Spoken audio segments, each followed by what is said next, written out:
नमस्कार मित्रों, मैं राम मोहन उपाध्याय अपने YouTube चैनल वेदिका उपाध्याय में आपका हार्दिक स्वागत करता हूं। मित्रों, आज की इस वीडियो में हम लोग शिक्षा मनोविज्ञान से संबंधित महत्वपूर्ण प्रश्नों का अध्ययन करेंगे। शिक्षा मनोविज्ञान श्रृंखला की यह मेरी दूसरी वीडियो है। इस वीडियो में महत्वपूर्ण प्रश्नों के ऊपर चर्चा करेंगे। ये प्रश्न सभी आगामी परीक्षाओं के लिए काफ़ी महत्वपूर्ण होगी। हमारा पहला प्रश्न है, शिक्षा मनोविज्ञान व्यक्ति के जन्म से लेकर वृद्धावस्था तक के सीखने के अनुभवों का वर्णन तथा व्याख्या करता है। यह परिभाषा संबंधित है। पहला विकल्प स्किनर, दूसरा विकल्प क्रो एंड क्रो, तीसरा विकल्प वुडवर्थ और चौथा विकल्प उपर्युक्त में से कोई नहीं। तो हमारा सही आंसर है विकल्प बी, क्रो एंड को। शिक्षा मनोविज्ञान व्यक्ति के जन्म से लेकर वृद्धावस्था तक सीखने के अनुभवों का वर्णन तथा व्याख्या करता है। क्रो एंड क्रो की यह महत्वपूर्ण परिभाषा है। अगला प्रश्न है, शिक्षा मनोविज्ञान निम्न से संबंधित है। पहला विकल्प शिक्षा प्रक्रिया से, दूसरा विकल्प शिक्षकों की भूमिका से, तीसरा विकल्प शिक्षण की विधियों से और चौथा विकल्प है शैक्षिक शोध से। तो हमारा सही आंसर है विकल्प ए, शिक्षा प्रक्रिया से। शिक्षा की प्रक्रिया में सारी चीज़ें ऑटोमेटिकली आ जाएंगी। तो शिक्षा मनोविज्ञान किससे संबंधित है? एजुकेशनल प्रोसेस से संबंधित है, शैक्षिक या शिक्षा प्रक्रिया से संबंधित है। मित्रों, आगे बढ़ने के पूर्व आपसे अनुरोध है, आप वीडियो को देखने के पश्चात चैनल को सब्सक्राइब, वीडियो को लाइक एवं शेयर अवश्य करें। साथ ही साथ बेल आइकन को भी प्रेस करें, जिससे आने वाले वीडियो का नोटिफिकेशन आपको समय से प्राप्त हो जाए। अपने अंदर देखकर स्वयं के व्यवहार का अवलोकन करना कहा जाता है। पहला विकल्प निरीक्षण, दूसरा विकल्प अंतर्दर्शन, तीसरा विकल्प बहिर्दर्शन, चौथा विकल्प है प्रयोग। तो अपने अंदर देखकर स्वयं के व्यवहार का अवलोकन करना क्या कहलाता है? विकल्प बी, अंतर्दर्शन कहलाता है। ठीक। अगला प्रश्न है, गेसाल्ट का अर्थ है। पहला विकल्प है नाप, दूसरा विकल्प आकार, तीसरा विकल्प पूर्ण, चौथा विकल्प है अंश। तो हमारा सही आंसर विकल्प सी, गेसाल्ट का जो है अर्थ होता है पूर्ण। गेसाल्ट मैंने कल आपको बताया था कि जर्मन भाषा का शब्द होता है जिसका अर्थ होता है पूर्ण या पूर्ण आकार। अगला प्रश्न है, अंतर्दर्शन विधि का प्रतिपादन किसने किया था? विकल्प ए है विलियम उंट तथा टिचनर, विकल्प बी है सिगमंड फ्रायड एवं यूंग, तीसरा विकल्प है स्किनर, चौथा विकल्प है उपर्युक्त में से कोई नहीं। तो हमारा सही आंसर है विकल्प ए, विलियम उंट एवं टिचनर ने अंतर्दर्शन विधि का प्रतिपादन किया था। अगला प्रश्न, बहिर्दर्शन विधि के प्रतिपादक हैं। पहला विकल्प विलियम उंट, दूसरा विकल्प जे.बी. वाटसन, तीसरा विकल्प क्रो एंड क्रो और चौथा विकल्प है इयान पावलोव। तो हमारा सही आंसर है बहिर्दर्शन विधि के प्रतिपादक विकल्प बी, जे.बी. वाटसन हैं। जे.बी. वाटसन बहिर्दर्शन विधि के प्रतिपादक हैं और यह व्यवहारवाद के जनक भी माने जाते हैं। हमारा अगला प्रश्न, जब कभी किसी व्यक्ति विशेष अथवा वंश अथवा वर्ग विशेष अथवा वर्ग विशेष की समस्याओं अथवा विलक्षणता का अध्ययन करना होता है तो मनोवैज्ञानिक किस विधि का प्रयोग करते हैं?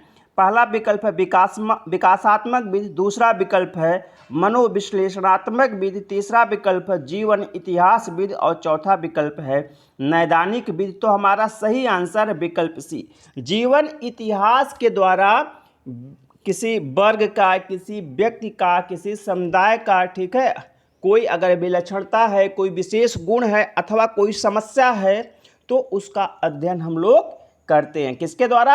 जीवन इतिहास विधि के द्वारा। हमारा अगला प्रश्न है, निम्नलिखित में से कौन सा नियम थॉर्नडाइक द्वारा प्रतिपादित नहीं है? विकल्प ए है पुनर्बलन का नियम, दूसरा विकल्प है तत्परता का नियम, तीसरा विकल्प है प्रभाव का नियम, चौथा विकल्प है अभ्यास का नियम। तो हमारा सही आंसर है विकल्प ए। कल मैंने आपको बताया था कि थॉर्नडाइक का जो मुख्य नियम है उसमें कुल 3 नियम है, अभ्यास का नियम, प्रभाव का नियम और तत्परता का नियम है। तो पुनर्बलन का नियम थार्नडाइक के मुख्य नियम के अंतर्गत नहीं आता है।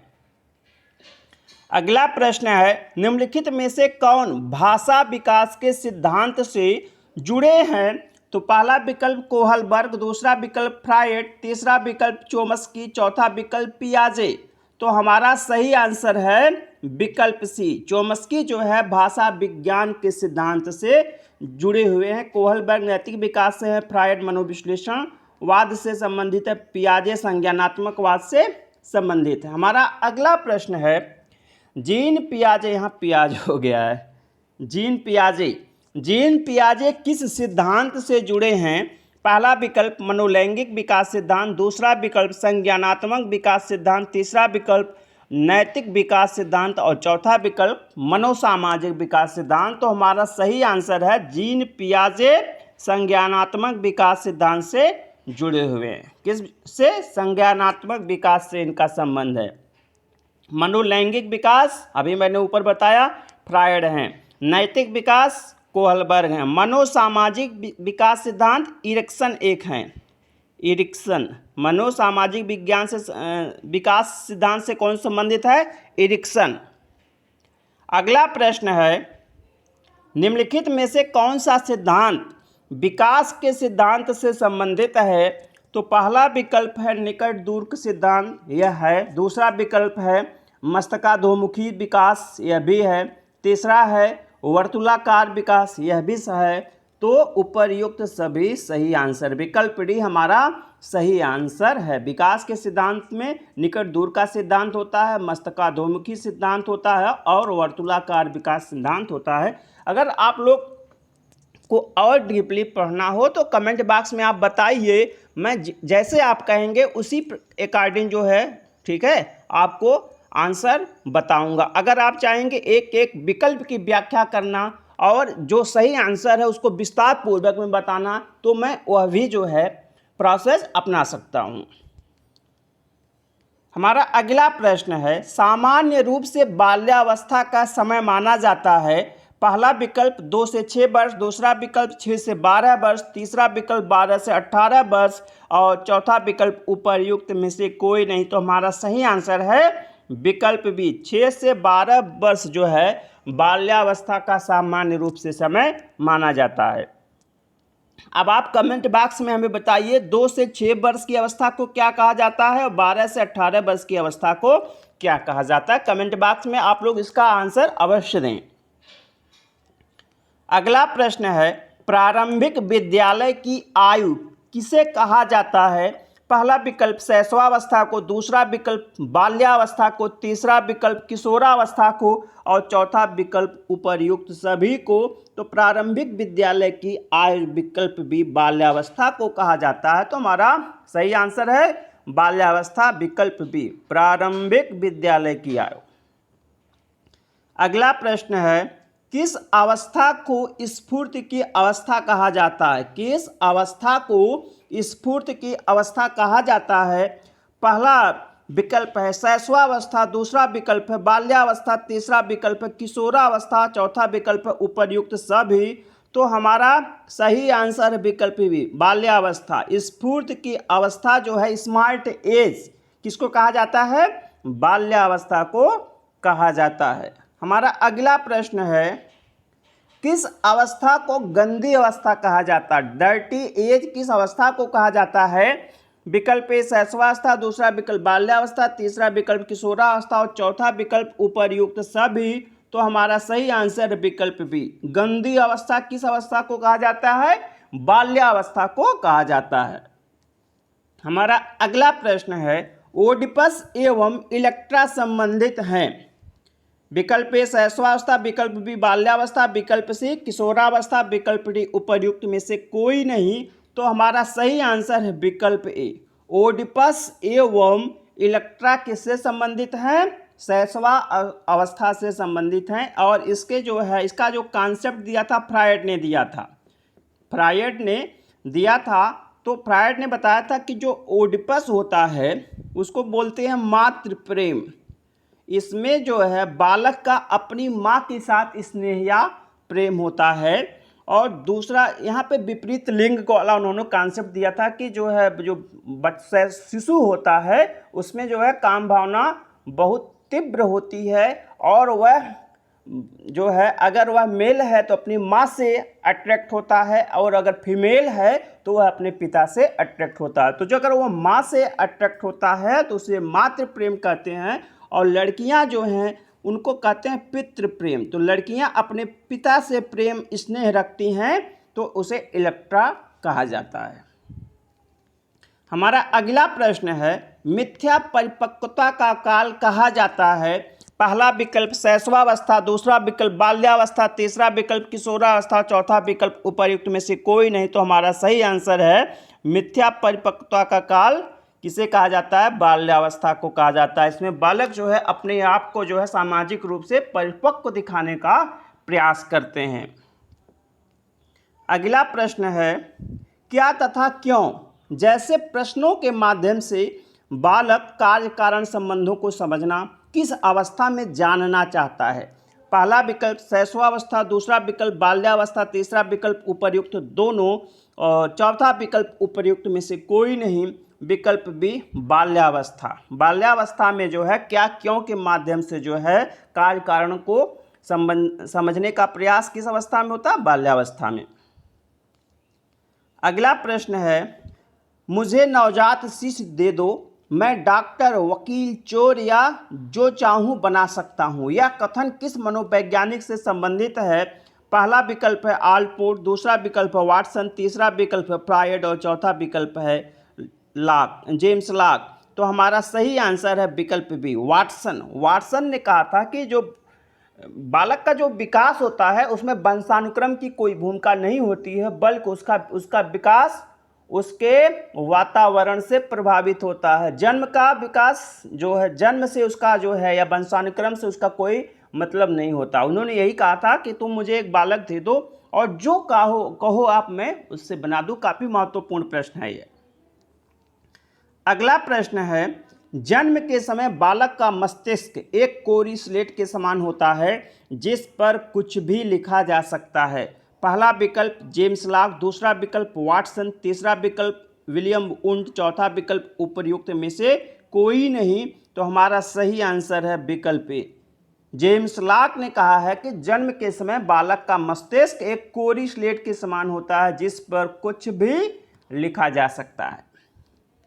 अगला प्रश्न मोल प्रवृत्तियों की कुल संख्या कितनी है मतलब यहाँ पे है। तो पहला विकल्प 10, दूसरा विकल्प 12, तीसरा विकल्प 14 और चौथा विकल्प 16। तो हमारा सही आंसर है विकल्प सी। मैकडूगल ने कुल मूल प्रवृत्तियों की संख्या कितनी बताई है, 14 बताई है। अगला प्रश्न है जीवन का सर्वाधिक कठिन काल कहा जाता है। पहला विकल्प शैशवावस्था, दूसरा विकल्प बाल्यावस्था, तीसरा विकल्प किशोरावस्था और चौथा विकल्प प्रौढ़ावस्था। तो जीवन का सर्वाधिक कठिन काल किशोरावस्था को कहा जाता है। किशोरावस्था की उम्र कितनी है, सामान्य परिस्थितियों में जो है किशोरावस्था की उम्र जो है वातावरण से प्रभावित होती है। समय अलग अलग जो है देशों में अलग अलग होता है, लेकिन सामान्य तौर पे मान लिया जाता है कि 12 से 18 साल। तो जीवन का सर्वाधिक कठिन काल किशोरावस्था को कहा जाता है। अगला प्रश्न है किस भाषा के शब्द एडोलसियर से एडोलसेंस शब्द बना हुआ। हम लोगों को मालूम है किशोरावस्था को अंग्रेजी में एडोलसेंस कहते हैं और वह एडोलसेंस जो है एडोलसियर शब्द से बना है। तो वह एडोलसियर शब्द किस भाषा का शब्द है। विकल्प ए ग्रीक, दूसरा विकल्प लैटिन, तीसरा विकल्प रोमन, चौथा विकल्प फ्रेंच। तो हमारा सही आंसर है विकल्प बी। एडोलसियर शब्द जो है लैटिन भाषा का शब्द है। अगला प्रश्न है एडोलसियर शब्द का शाब्दिक अर्थ है। पहला विकल्प शिशु, दूसरा विकल्प परिपक्व, तीसरा विकल्प प्रौढ़ और चौथा विकल्प परिपक्वता की ओर बढ़ना। तो हमारा सही आंसर है विकल्प डी, परिपक्वता की ओर बढ़ना एडोलसियर शब्द का शाब्दिक अर्थ है। ठीक है, टू ग्रो टू मैच्योरिटी, परिपक्वता की ओर बढ़ना। हमारा अगला प्रश्न है किशोरावस्था संघर्ष, तनाव, तूफान तथा विरोध की अवस्था है। यह कथन किस मनोवैज्ञानिक से जुड़ा है? पहला विकल्प है फ्रांसिस गाल्टन, दूसरा विकल्प है स्टैनले हॉल, तीसरा विकल्प है उपर्युक्त दोनों, चौथा विकल्प है उपर्युक्त में से कोई नहीं। तो हमारा सही आंसर है विकल्प बी। स्टैनले हॉल ने कहा है कि किशोरावस्था जो है उथल पुथल की अवस्था है। इसमें जो किशोर का जो चित्त होता है वह स्थिर नहीं होता है, इसलिए उन्होंने इसे संघर्ष, तनाव, तूफान तथा विरोध की अवस्था से संबोधित किया है। हमारा अगला प्रश्न है, किस अवस्था को समस्यात्मक अवस्था कहा जाता है? पहला विकल्प है शैशवावस्था, दूसरा विकल्प है बाल्यावस्था, तीसरा विकल्प है किशोरावस्था, चौथा विकल्प है प्रौढ़ावस्था। तो हमारा सही आंसर विकल्प सी, किशोरावस्था। समस्यात्मक अवस्था किस अवस्था को कहा जाता है? किशोरावस्था को समस्यात्मक अवस्था कहा जाता है, क्योंकि इसमें जो किशोर होता है वह सामाजिक रूप से अपने आप को समायोजित नहीं कर पाता है। उसके परिवार वाले या समाज जो है उसे अपरिपक्व समझता है, और किशोर जो है अपने आप को परिपक्व समझता है। हमारा अगला प्रश्न, किस अवस्था को शैशवावस्था की पुनरावृत्ति कहा जाता है? विकल्प ए बाल्यावस्था, दूसरा विकल्प किशोरावस्था, तीसरा विकल्प प्रौढ़ावस्था और चौथा विकल्प उपर्युक्त सभी। तो शैशवावस्था की पुनरावृत्ति किस अवस्था को कहा जाता है? विकल्प बी, किशोरावस्था को जो है शैशवावस्था की पुनरावृत्ति कहा जाता है। हमारा अगला प्रश्न है, स्वतंत्रता एवं विद्रोह की भावना किस अवस्था से संबंधित है? पहला विकल्प शैशवावस्था, दूसरा विकल्प बाल्यावस्था, तीसरा विकल्प किशोरावस्था, चौथा विकल्प प्रौढ़ावस्था। तो हमारा सही आंसर है विकल्प बी, किशोरावस्था। ये हमारा सही आंसर है विकल्प बी, किशोरावस्था। किशोरावस्था में जो स्वतंत्रता एवं विद्रोह की भावना होती है, अगर उसके कार्यों में कोई हस्तक्षेप करता है तो वह विद्रोह पे उतारू हो जाता है, क्योंकि वह स्वतंत्र जीवन व्यतीत करना चाहता है। हमारा अगला प्रश्न है, किशोरावस्था की विशेषताओं को सर्वोत्तम रूप से व्यक्त करने वाला एक शब्द परिवर्तन है। यह परिवर्तन शारीरिक, सामाजिक तथा मनोवैज्ञानिक होता है। यह कथन है। पहला विकल्प स्टैनले हॉल, दूसरा विकल्प बिग्गी तथा हंट, तीसरा विकल्प फ्रायड, चौथा विकल्प उपर्युक्त में से कोई नहीं। तो हमारा सही आंसर विकल्प बी, बिग्गी तथा हंट ने कहा है कि किशोरावस्था की विशेषताओं को सर्वोत्तम रूप से व्यक्त करने वाला एक शब्द है परिवर्तन। यह परिवर्तन चाहे शारीरिक हो, चाहे सामाजिक हो, चाहे मनोवैज्ञानिक हो, किसी भी रूप में यह परिवर्तन हो सकता हो, लगभग सभी रूपों में होता है। हमारा तीसवां एवं अंतिम प्रश्न है, वीर पूजा की अवस्था है। पहला विकल्प शैशवावस्था, दूसरा विकल्प बाल्यावस्था, तीसरा विकल्प किशोरावस्था, चौथा विकल्प प्रौढ़ावस्था। तो हमारा सही आंसर है किशोरावस्था में जो है वीर पूजा की भावना का विकास होता है। इसमें जो किशोर होते हैं वो इतिहास, साहित्य, फिल्म, वास्तविक जीवन के जो है नायक नायिकाओं, महापुरुषों, वीरों के जो है गुणों से प्रभावित होकर उनके प्रति श्रद्धा तथा भक्ति भाव रखते हैं और उनके आदर्शों पर चलने का प्रयास करते हैं।